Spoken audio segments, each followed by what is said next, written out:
Hello, I'm James Stevens Curl, the author of Making Dystopia, The Strange Rise and Survival of Architectural Barbarism, published by Oxford University Press, and shortly to come out in paperback as well. I could have been propping up the bar at my local, putting the world to rights, but instead it seems I'm compelled, because of the social niceties, to utter the immortal words, "You're listening to U.S. Modernist Radio," an outfit with which I'm unfamiliar. Mama don't allow no architecture around here. Mama don't allow no architecture around here. Oh, I don't care what Mama don't allow, gonna draw mine modern anyhow. Mama don't allow no architecture around here. Welcome to U.S. Modernist Radio, where we talk and laugh with people who enjoy, own, create, dream about, preserve, love, and hate modernist architecture, the most exciting and controversial buildings in the world. Today, we welcome Meghann Salamasick, owner of the Ferris Bueller house. Yes, the one that had a Ferrari in it. Plus, we also have guest co-host Bob Langford in the studio. Hi, Bob. I once had a Ferrari, and then I woke up. And now, although he completely blew an introduction to one of the most knowledgeable and well-known architecture curators and professors in the world, that would be Barry Bergdahl, here's your host, George Smart. Thank you, Tom. Yes, I kind of blew it. I was at this great party, actually, at the Philip Johnson Glass House in New Canaan, Connecticut. Whoa. And a good friend of mine sees me going across the yard. I've got my hands full of these little tiny picnic baskets, kind of like Yogi the Bear. And I'm balancing glasses of liquid on top of the picnic basket. So I've got a balancing act. That sounds bad already. Design flaw pops into my head. And he summons me to go over to introduce me to this guy sitting next to him. And I only got the first name. I got Barry. So I say, like, "Hi, Barry, how you doing? What brings you here? What do you do?" And he's looking at me like I'm the complete idiot, because Barry Bergdahl is very accomplished and very well known throughout the entire architectural community. So I look like the Goofus of Goofus and Gallant. Like, That's a far more obscure reference Highlights than for Barry children? Oh, my God. So, Barry, I'm really sorry. And by this point, I will have already been in touch and apologize to you. But my blood drained from my system when I found out about that. U.S. Modernist Radio is underwritten by Modernist realtor Angela Roll. The sequel to our last episode 6, like all good space sagas, is episode 1, The Phantom Modernists. In our continuing imaginary tale, turmoil has engulfed the Republic. Fearing the success of the modernist movement, greedy developers blockade the planet prefab, causing millions to flee as the contemporaries, which all look alike, invade with their T-111s. Still available at Home Depot. While Congress endlessly debates, the Home Builders Association captures Queen Hadid by luring her with a huge museum commission. It's a trap. But she flees to the remote planet Arcosanti. When the Queen's party goes shopping for bells in the gift shop, they befriend young Angela Roll, a feisty slave girl who designed and built an ion-powered yet carbon-neutral floating DeLorean. Economically sustainable. By watching old Back to the Future DVDs. The Queen enters Angela into a race, which she wins, assuring release from slavery and an internship in the Queen's Modernist Knights. But dangers lurk ahead. Centuries earlier, in 2019, you can count on Angela's great-great-great-great-great-great-great-great-great-granddaughter. That's a lot of greatness. A real estate agent with specialized design training, advising buyers and sellers of modernist houses on everything from appropriate renovation to finding a DVD player in the 29th century. Angela Roll is your special real estate agent. Reach her at angelaroll.com, that's ROEHL, or 919-995-0550. And now, despite his eating all my damn Cheetos, here's your host, George Smart. You have to share with the rest of the class. Well, you know, when civilization ends, I think they're going to dig up these bags of Cheetos. They'll still be around. I mean, the hard ones seem to last forever. Yeah. Have you ever eaten a stale Cheeto? I haven't. I've picked them up. See, one of my favorite memories of Stephen Colbert back in the day, he had Pervez Musharraf, the Pakistani prime minister, on, and he wanted to offer him some local delicacies from America. And he said, "Here, these Twinkies are seasonal. They're all made in February." That's hilarious. I like that. Well, thank you, Tom. You're welcome. All right. Now we're in my wheelhouse. Movies I've seen more than a dozen times. It's a small set, but one of them is definitely Ferris Bueller's Day Off. For those of you who haven't seen the movie, quick recap. Close up. Ferris. Oh, you don't want me to be that detailed? Don't go us line by line, Bob. Just give us the overview. Ferris Bueller's pretending to be sick. He's a high school student. Yes, he goes, he's a senior in high school, and his parents believe him. And Ferris turns to the camera and says, they bought it. And from there, the escapade begins. Ferris needs his cohorts. He needs Cameron Fry, a guy who's always sick and always depressed. He tells him, come on, Ferris, we're going to have fun. Do you know what my diastolic is? That's his line. And he picks up his girlfriend at school, Sloane Peterson. But they have to fool the assistant principal, Edward Rooney. And quite frankly, if he picks Sloane up in what is his car, a POS, Edward Rooney would never believe it. So they steal, commandeer, borrow Cameron's father's Ferrari. Not just any Ferrari, a 1961 Ferrari 250 GT California Spider. It is so choice. And then they see Chicago in all its glory, top of the Sears Tower. They go to a Cubs game. They go to a place called Chez Louis for lunch, right, where they eat pancreas. That's what I thought he said. Yeah. Yes, we ate pancreas. Now they have to end the day. But before they do, they take part in the German parade down Michigan Avenue, where Ferris Bueller sings. Dankeschön, right? That's one of the things he sings. And Twist and Shout. And Twist and Shout. And it is a wonderful, wonderful scene. And joyous. It's just spectacular. So then they have to get home, but before they do, they have to return the Ferrari and fool Cameron's dad into not thinking they drove it all over the city. Crisis ensues. Somehow the Ferrari escapes from what we now call the Ferris Bueller house, but it was actually Cameron Fry's dad's garage, and goes flying into the ravine. It is what 80s movies are all about. It's as funny as anything you're going to see. And the idea that we have the person who owns Cameron Fry / the Ferris Bueller house gives me chills. I can see the chills going through your body from here. I hope people can hear them. Yeah, I can hear them popping right over across the room. I just think that Jeffrey Jones, who plays, I think he's the prince. Is he the assistant principal? Assistant principal, Ed Rooney. I love him. He's so evil. He's so... Yes, in a kind of bureaucratic, technocratic kind of way. The rules must be followed. Yep. Even if it means that I get mauled by a bulldog. Yeah, and a Rottweiler. He gets foiled. The last scene on the bus, without a word, basically, was only the beginning of the end. Yeah. I really hope they don't make a sequel. That would be very, very hard There's been talk. To beat. I mean, take the recent Ghostbusters sequel, please. Please take it. Not that there's anything wrong with a female cast, and I'm all about equality, but it's kind of like remaking Steel Magnolias with Adam Sandler, Tom Cruise, Chris Kattan, and Kenny Rogers. Adam Sandler. I mean, can you imagine Steel Magnolias with that cast? Somebody's going to have an idea about that. Right. Careful. Okay. You know who's listening?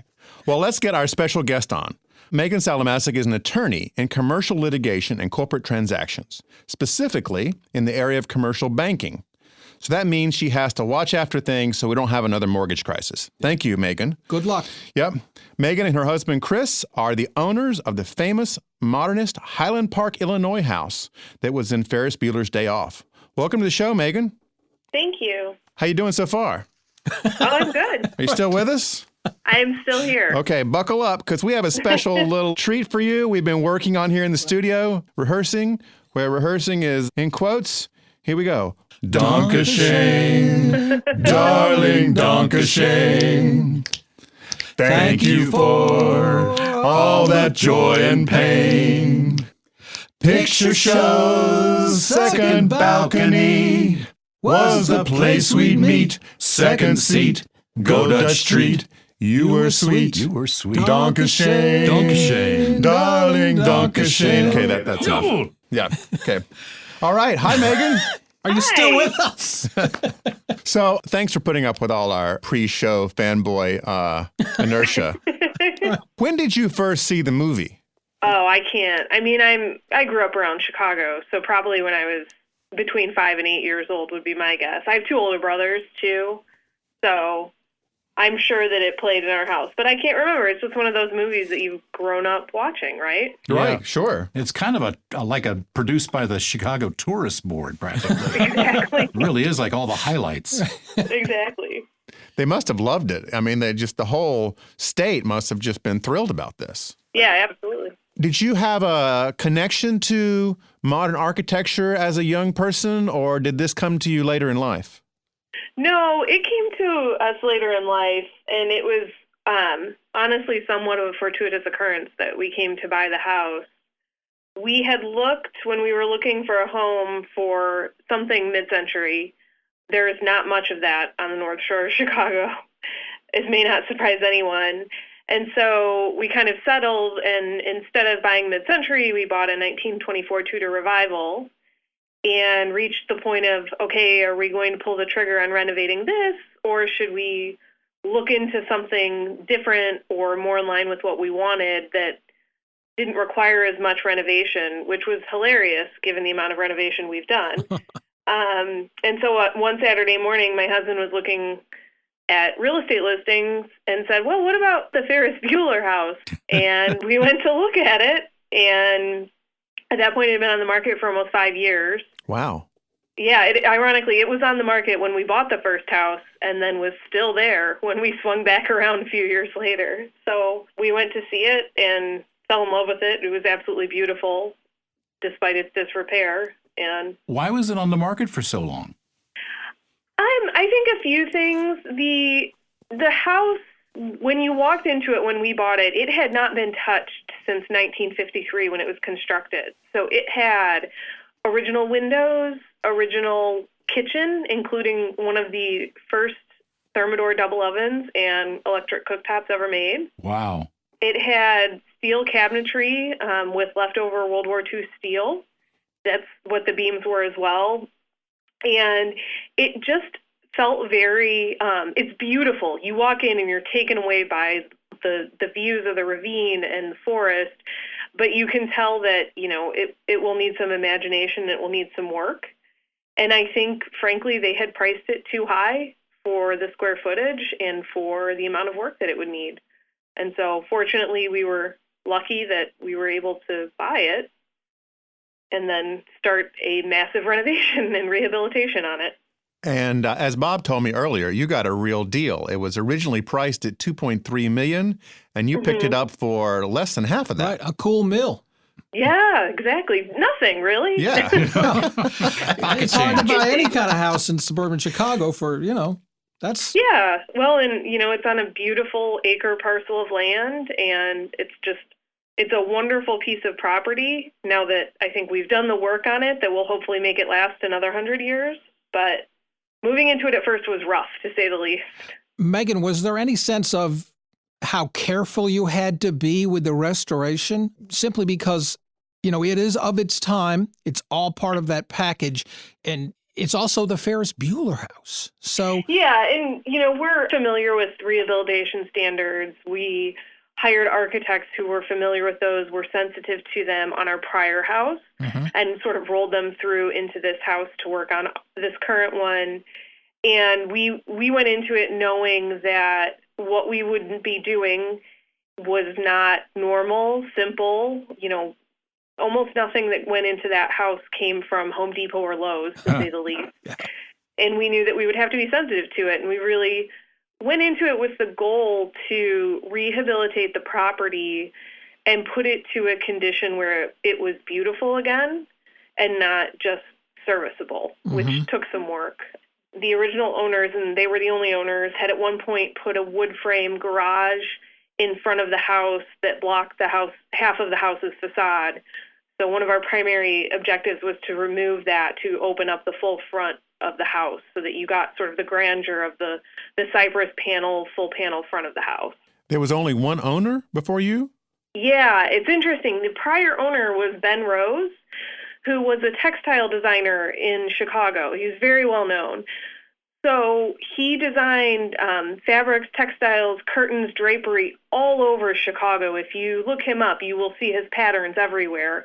And we were actually fortunate that when we moved into the home, there were a few rooms that still had his panels in them, barely hanging on by a thread. And so we had those. The pavilion, the sort of second building, has his curtains that are still up in there and that have been preserved. So very notable family. They actually had a design competition for the house and opened it up to various architects around the Chicago area.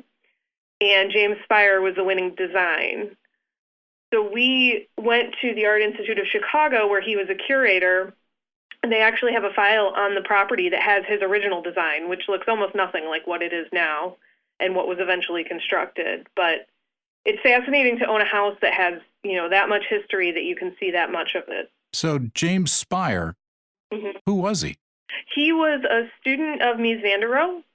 So the house has a very museum style to it, albeit it's, significantly more industrial looking than I think most museum styles would be. And he has only designed 2 homes, the other of which is in our neighborhood as well, and was thereafter a curator for the Art Institute of Chicago. So one of his projects there was to develop kind of a cache of blueprints and plans for historical buildings and homes in the Chicago area. So if you go there, you can look up a lot of the interesting and notable homes and buildings around Chicago and see blueprints and correspondence related to them. We were able to see a paint sample from the original design and telegrams going back and forth between him and the Roses on decisions. Telegrams. Oh, man. So this was, when was this, 1953? Yeah, 1953. And so I guess he stopped designing houses shortly after that? Mm-hmm. If you only did 2, it wasn't very long. Okay, yeah, right. Well, he got that gig at the museum. Yeah, and I'm sure, it was probably a regular salaried, non-controversial job versus, being an architect has some level of up and down and risk. And he built our house. He built a house around the corner from us that is a similar style, but on a much simpler scale. It's not on stilts. It's flat, one level. But that's sort of the universe of what he's created. And from there, I think really spent a lot of his career preserving the work of other architects. We have this just in from our ace researcher, Cindy Stratton. James Spire studied at Carnegie Tech, now Carnegie Mellon, and he studied the Beaux-Arts tradition of architecture and design, very classic, but he was disgruntled with it, didn't like it, and went to Europe in 1934, which was a very changing time. Great place to be in the 30s. This is where the Bauhaus was going, and all the avant-garde architects were trying to free buildings from the heavy burden of ornament and symmetrical planning. He began friendships with Edgar Kaufman, whose father commissioned Frank Lloyd Wright to design Fallingwater. Kaufman House. Yep.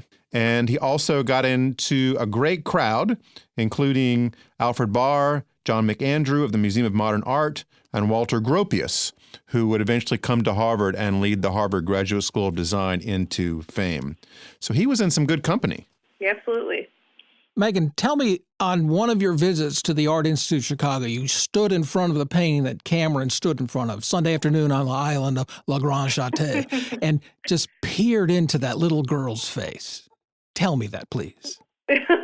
We have not yet. Unfortunately, we went over sort of with the unilateral focus of getting into the files and pulling as much out of them as we could for the rehabilitation to make sure that we were on track with it. Well, sometime you should enjoy the paintings, because that's a big one. So it's one of the pivotal scenes. Yes. Because we had to hold Bob back from doing a scene-by-scene description. Can you discuss pointillism? Yes. He's going to wiggle it in sort of through the conversation. Yeah. Plus, there's this great version of the Smiths song. It makes me weep, that scene. It really kind of does. I know. And it's like, I think I can see the weeping from here. It's like there's a whole cadre of people out there that I know that can recite the Caddyshack movie. Almost. Oh, I'm one of those too. Are you one of those too? Oh, sure. Are you in the Caddyshack genre? I used to work at a place, and the guy I shared an office with another guy. He brought in a sound recording. He was an engineer. He dubbed the audio, and we would listen to it during the day. We didn't have the greatest job. Yeah. Well, Bob is on OCD medicine now, so he's recovering from this pretty well. The family, the Roses, They owned it for over 50 years. Mm-hmm. And I guess the movie was filmed while they owned it. Yeah. Did you hear any interesting stories of that time and that experience? So we did. So they originally, the producers had asked them to film it in the main house. So what you're seeing in the movie is not the main structure. That is an ancillary, the David Haid Pavilion. And they basically said, no, we don't want that level of intrusion into our personal residence, but you could do it back in the pavilion. And was this before or after they found out about the scene with the car? I don't know how that was communicated. Okay. Well, go on. But so they agreed to it, and they let them put in sort of the crash glass, and they filmed that scene by putting essentially roller coaster tracks out the side of the pavilion, and then rolling the car out through, and then they replaced the panel of glass for them. So they were living there at the time. I think they had children, although they would have been significantly older at that point, living there. And I don't know that the movie had quite the cash for them that it does for everyone else. And I wish I could ask them sort of what their take on it was. Mm-hmm. Did they actually destroy a Ferrari, or was that all special effects? No. So it's interesting you asked that. There was not room in the budget for that movie to buy the Ferrari. So instead, they custom built a car that looked like the Ferrari to use. So those cars that were used in the movie are extremely valuable. So my husband will not be getting one for Father's Day, to say the least. Does he know this? Is he going to hear? Yeah. Are we breaking news here? Yeah. Well, he did go on a mission to find out who owned them, because he thought that could be a market for selling the house if we ever wanted to. Yeah. But oh, yeah. Buy the Ferrari, get a house for free. Right. Well, Yeah, as I believe the Ferrari, last we saw it, was upside down behind the house, emitting smoke. The fake one. Yeah. Yeah, the fake one. Yeah, exactly. So I think they crashed a fake car, but those rebuilds were not inexpensive either. But there are only, I think, a handful of the actual Ferrari in the world right now. Because they had to drive it around the streets, I guess, some stuntman or whoever. Yeah. And that was a rebuild. That was not. And those parking garage attendants. Yep. Yeah. Now, you're part of what sounds like a very proper organization, or were the Chicago Historic Preservation Commission? It's actually Highland Park. So Highland it's Park. The town that we live in. Yeah. Okay. Are you still on that? I am. And are you like chief commissioner of this by now? I am. I'm the chair, which I don't know if that's a blessing or a curse. Don't commissioners get the bat signal? Yeah. Commissioner Gordon has to send up a flare. Okay. Yeah. Exactly. No, I think what I get is people who are just a little unhappy that they can't do whatever they want with their property. Although, as a commission, we're very supportive of anybody who wants to rehabilitate a historic home. And so kind of bend over backwards to work with people and help them get to that goal to make their house livable and functional. So what does the commission do? So we have a few functions. Our primary function is to spread awareness about historic preservation, educate the community. Highland Park has a really big population of historic homes. We have a lot of locally landmarked homes, state landmarked homes, and federally landmarked. And so kind of making the neighbors aware of that value within their own neighborhood. And then we also, beyond the landmarked homes, anytime that a resident wants to demolish a home, we do a review of that home to make sure that it's not historically significant. And if it was, we would delay the demolition to see if either we can undertake a preservation effort, find an alternate buyer, or at least sort of preserve records of the home and photograph it and make sure that, you know, if there was a significant home that was taken down, that there was a record that it was there. Now, you do have a number of modernist houses in the area. They're not plentiful, but you've got some Frank Lloyd Wrights around, right? Right, we do. Around the corner from us, we have some Frank Lloyd Wrights. We have a number of Kecks and Van Bergens. The neighborhoods are very rich with historical homes. And frankly, Highland Park, the people that live in the community have done a fantastic job of preserving them and caring for them. There are 4 houses, I think 4 or 5, by an architect named Edward Lowenstein, who started his career in Highland Park and then moved here to North Carolina. And we found all his houses about 4 years ago from Highland Park. Mm-hmm. They're on our website. I'll have to send them to you. Yeah, absolutely. You may not know of their origins, but he was working for another firm and put these together. They're not modern. They're very sort of classic 1930s editions.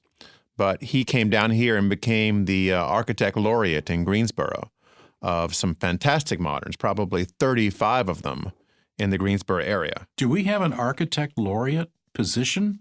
Well, I think they talked about it at one time. Like the poet laureate? Like an official. We don't have an official state designation, but informally he was the bard for a long time. It was like pitmaster laureate for barbecue. Right. Kind of shows you where our priorities are in North Carolina. Not that there's anything wrong with pitmasters. Yeah, God bless them. God bless. Meghann, do you get people making pilgrimages to your home? We do, and it's interesting because the home is situated on a street with a bridge, so a lot of people like to stand on the bridge and take pictures. It gives you a really good view of both of the homes. Unfortunately, we've also had some trespassers, and it's interesting because people get a little bit upset when you tell them that they cannot come on the property. But the pavilion, the back building, has a grate across it that does not have sides on it. And so we're concerned from a safety perspective. And up until a month ago, it was an open construction site. So we've had to be a little bit careful about visitors and making sure that it's safe and that we don't have trespassers when we're not there. But the view from the bridge is pretty good to get a photo, right? It is. It's a beautiful straight-on shot view of the pavilion. So say a certain podcast co-host showed up one day, just kind of, I just want to, I don't want to. Bob, does the word taser mean anything? I don't want to overstep. But say, she is an attorney, Bob. I went to the top of the Sears Tower, and then say I went to the Cubs game, and then I somehow got myself into the German-American parade, and I'd had one last stop, theoretically. Theoretically. A friend of mine is asking. Right, asking for a friend. Yeah. Now, the part of the house that we saw that was in the movie is the smaller part, and you referred earlier to them having erected a garage in front of the house that you took down. So what we see in the movie as the garage is not actually the garage, or is it? So it's very interesting. The Roses were antique car collectors. And when I say antique cars, I mean 1920s racing roadsters and 30s. So Ben Rose built the pavilion as a showroom for those cars. Oh, that is so cool. And you can drive back to it. It has big bay doors that open. Right. When we moved in, we were fortunate enough. There were a number of his hand sketches of his cars that we were still just sort of taped to the wall, that we pulled and framed those. And we did try to take a pickup truck back there and hit a tree. So there's been some ingrowth, but it is still drivable back there. Part of the sort of landscape plan is to make that drivable again and put a good turf that you can drive back on it. But then for sort of everyday purposes, they had just erected a wood frame garage out front so that they could pull a car in and out on an everyday basis. Okay, so that really is a purpose-built pavilion for cars. It is a garage. In the Roses' later years, and just imagine how the neighbors knew this, they have relayed that the Roses love to paint art, particularly nude art. So, big glass box. Wow. Neighbors with binoculars, perhaps? I don't know. So, at least we now know what the neighbors can see out there. Yeah. So, where did all the nude art end up? I really hope I never find that out. My husband was a little disappointed because when we first looked at the house, in that wood frame garage was a big box marked vintage Playboy, and I think he was hoping those would still be there when we moved in, but no luck. Oh, like paintings? Oh, well, Playboy magazine. Oh, Playboy magazines. Oh, yes. Okay. Could have paid for your renovations, probably. Yeah. Exactly. Yeah. Exactly. As Ferris said in the movie, he should have locked the garage.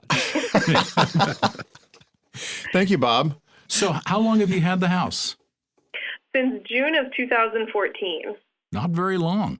Yeah. So we lived in it for about 2.5 years. We moved out in February of 2017 to start the renovation, and we moved back in about 3 weeks ago. And tell us about the renovations, because I understand it involved digging a giant trench. Yes. So when we took that garage down, we did not want to put anything back up above grade. And our architects were willing to entertain my husband's sort of fantastical ideas about how to achieve that.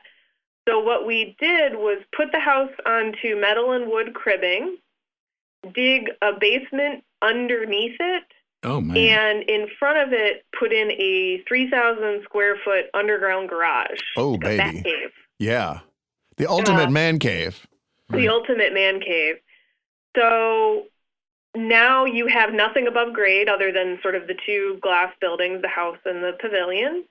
And you drive down a very steep ramp into an underground garage that connects through to a basement underneath the house, and you come up in the foyer.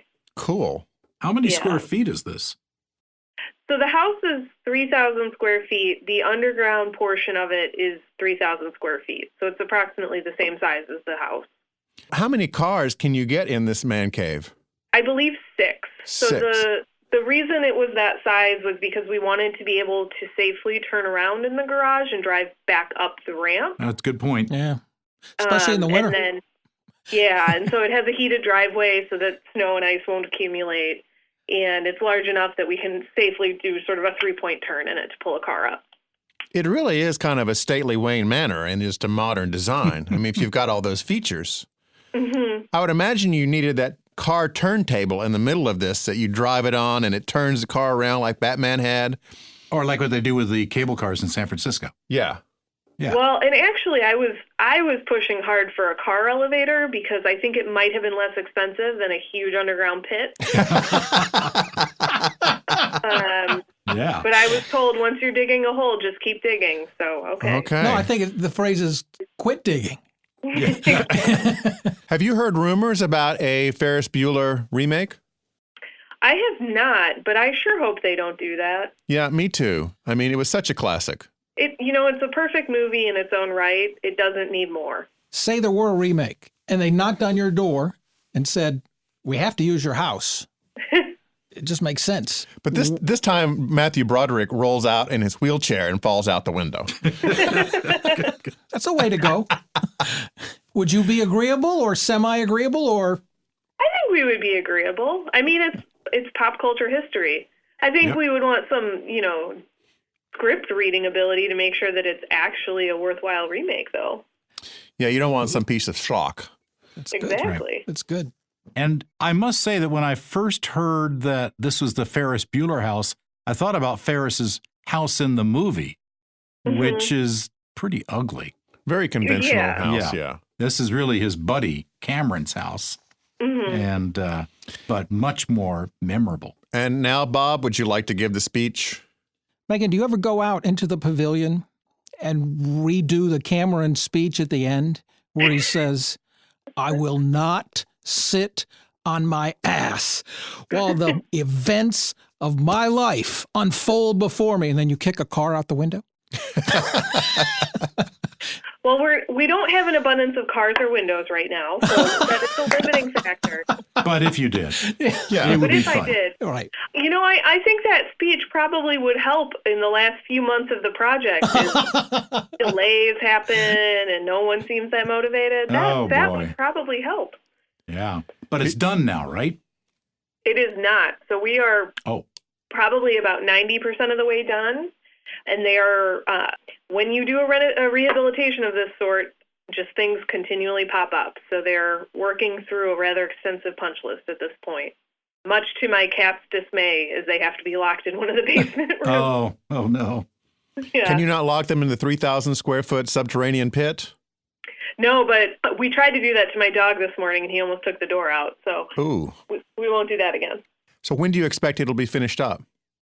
I think we were probably about a month or two from final completion. Okay. Well, good luck. And did you have a hard time finding the right kinds of subcontractors to do this work on this special kind of house? We did. The first contractor that we asked for a bid took about 8 weeks to get the bid back. And I think it's because he just kept looking at the plan and going, how do I go about that? And then the contractor that we hired took one look at it and said, oh, yeah, you just put cribbing up and then dig. And he said some contractory words, I don't know, and was very confident about things. And so he was hired. Well, good. Because sometimes they say contractory words and they do a terrible job. So, and then they say, "Oh, this will be done in 2 weeks." We did have that. The 9-month project did turn into a 2.5-year project. Yeah, that can occur. Mm-hmm. What's the hardest part of the project to do technically? Is it the pit digging or something else? The pit digging, I think, was hard, but they seemed to roll through that pretty quickly. One of the hardest factors was the windows. When we moved in, we discovered the first winter that the house would not heat above 52 degrees in January because there was so many Modernist houses, all the glass. Yeah. So it's funny, when the listing agent told us that it only cost $3,000 a year in utilities, but left out that did not get it above 52 degrees, which is a significant omission. That's a great realtor trick. Yeah, really. Yeah. If you don't count heat. Right. Fur coat's not included. But so the windows were sort of a single pane 1953 glass clad with a wood and aluminum surround. And it's funny, you were asking, do people stop by? We had somebody who is a bird preservationist stop by and let us know that our house is one of the biggest bird killers in Illinois because they fly into it. So we decided to source bird glass from Germany that has a pattern in it that you can't really see, but that prevents the birds from flying into it. And they sent over, all of these panes of thermal double bird glass that our poor contractor then had to retrofit into the stainless steel window frames and rebuild all of the hopper windows and the screens, and sort of everything was a custom rebuild on the windows. So I think that was probably the hardest. I wish we'd had that back in the 60s. I grew up in a modernist house in Durham with a big picture window it was a second story at the back of the house. And I had to bury all the birds that were in the backyard on the ground. That was depressing. It is. It's sad. And it's funny because when you look at the glass the right way, it has sort of a web pattern to it. And my 3-year-old's obsessed with Spider-Man. So one day he looked at it and went, "Mama, there's webs in the glass." That's great. I'm so glad they came up with that. That's a great idea. But were you tipped off by all the carcasses outside your house when you bought it? We weren't, because it's in a ravine, so it's in a forest. So in addition to the birds, we have coyotes and raccoons, and nature just sort of takes its course out there. And did the coyotes throw themselves at the windows too? No, but they do sleep underneath the house, and my dog thinks that they're coming to play with him, so he gets all excited, and we have to break it to him that he's not going outside. They probably wouldn't be too hospitable to your dog. Well, Meghann, this has been fantastic. Thank you so much for taking time out of your banking attorney day to join us. It's been wonderful talking with you, Meghann. Sure. Thanks for listening. U.S. Modernist Radio is underwritten by Angela Roll, your special real estate agent for Modernist houses. 919-995-0550. Okay, Tom? Visit usmodernist.org's massive Modernist archives to hear past shows, discover 7,000 mid-century houses, and access 2.6 million pages of classic 20th century architecture magazines.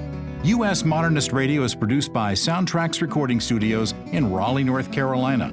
Our theme song was performed by George Smart and Robinson Earl. Our esteemed guests get thoroughly Googled by chief researcher Cindy Stratton, the Greta Garbo of modernism. She just wants to be alone.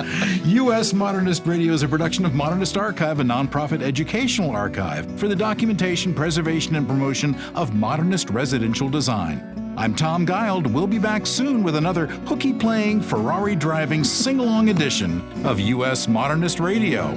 Dankeschön, everyone.